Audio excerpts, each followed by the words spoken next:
Let me ask you something. Have you ever said something to a woman, something so simple, so calm, and suddenly her energy shifted?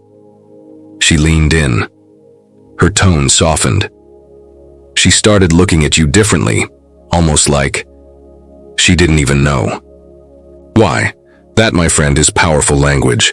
Not manipulative, not flashy, not needy, just precise, grounded, and masculine in a way that hits her primal instincts.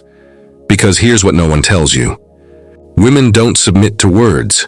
They submit to what the words make them feel. And today, we're going to break down the exact types of words that bypass her logic, go straight to her nervous system, and awaken a silent urge to trust, follow, and surrender. This is the Stoic man's guide to verbal leadership. Let's get into it. Part 1. Why words work on women before we talk about the phrase. Let's break down why this works. Women operate on emotional frequency. They're not just listening to what you say. They're listening to how you say it, when you say it, who you are when you say it. Most guys talk too much. They explain, justify, try to impress. But the man who speaks with presence and knows how to drop a sentence that hits the soul, that man doesn't just speak, he commands. And women don't respond to noise. They respond to emotional leadership. That's what this is about. Part 2. The psychology of submission. Let's talk about a word most men are scared to say, submission. But let me be clear, I'm not talking about control, manipulation, or dominance for ego. I'm talking about something natural, because here's the truth. A healthy feminine woman wants to surrender, but only to a man who feels safe, grounded, and unshakable. She wants to relax. She wants to be led. She wants to feel like she can fall into you and not hit the floor.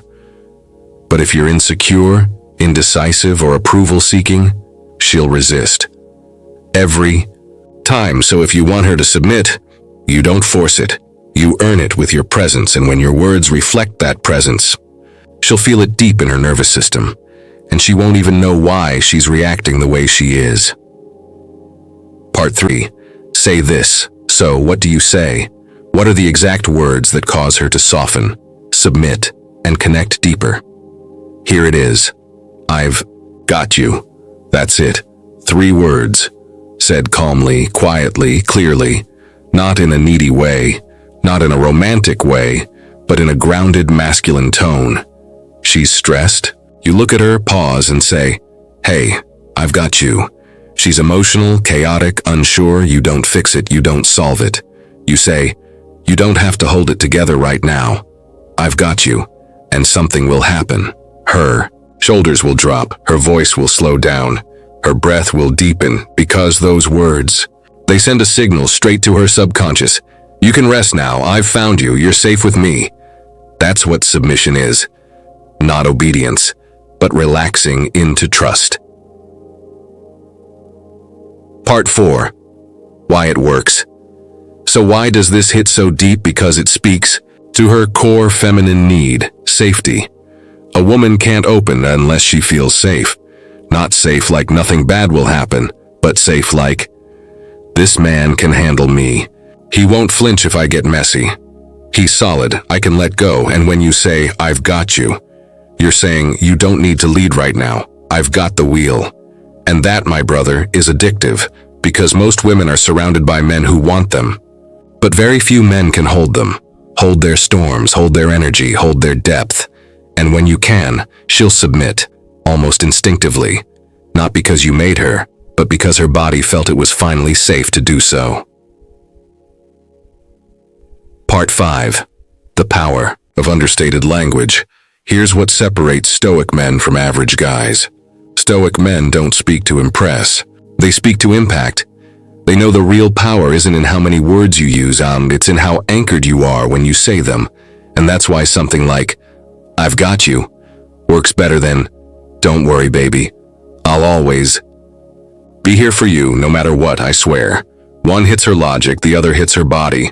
One sounds like comfort food, the other feels like an anchor in a storm. This is the power of understated masculinity. Less noise, more weight. Part 6. When to say it. Timing matters. Don't throw this line out randomly. Don't use it to look cool. Use it when it's earned. When she's been vulnerable with you. When she's facing something difficult. When she's spinning in her head and needs grounding.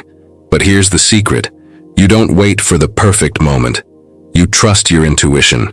You feel the tension in the room. And instead of reacting, you lean in with calm presence. And when the words land, it won't just be what you said.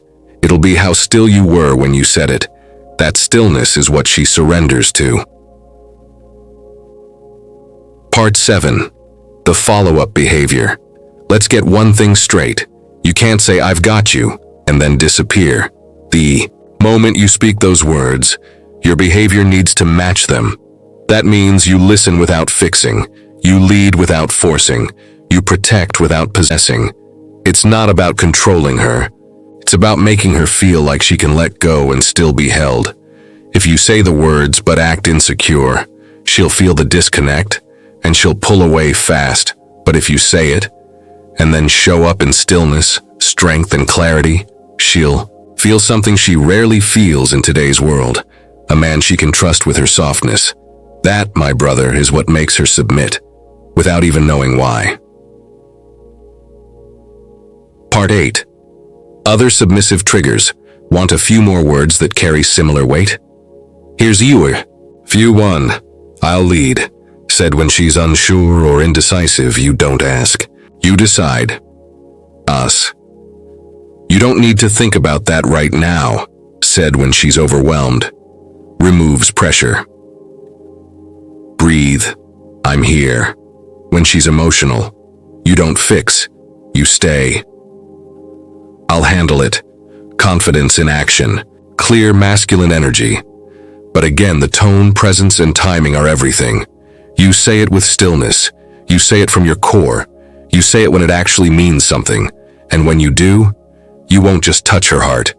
You'll touch the part of her that's waiting to rest in you. Part 9. The Stoic frame of verbal power.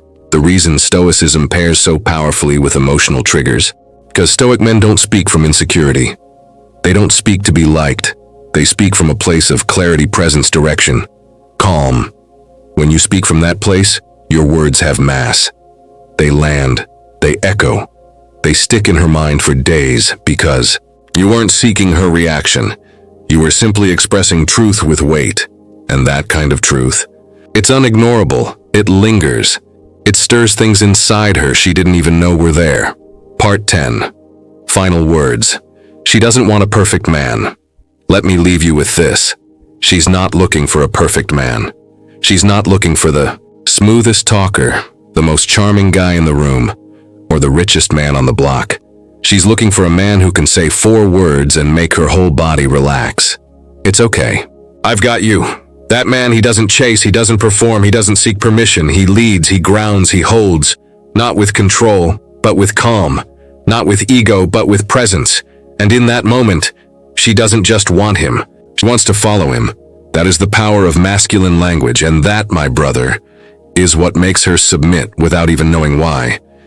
If this resonated, like, comment, share, and tell me below. What's one phrase you say that changes everything? Or, which of these will you try the next time you're in that moment? Remember, you don't need to shout to be powerful. You don't need to impress to be respected. You just need to lead with silence, strength, and words that carry weight. Stay calm. Stay grounded. Stay stoic. She'll feel it before she even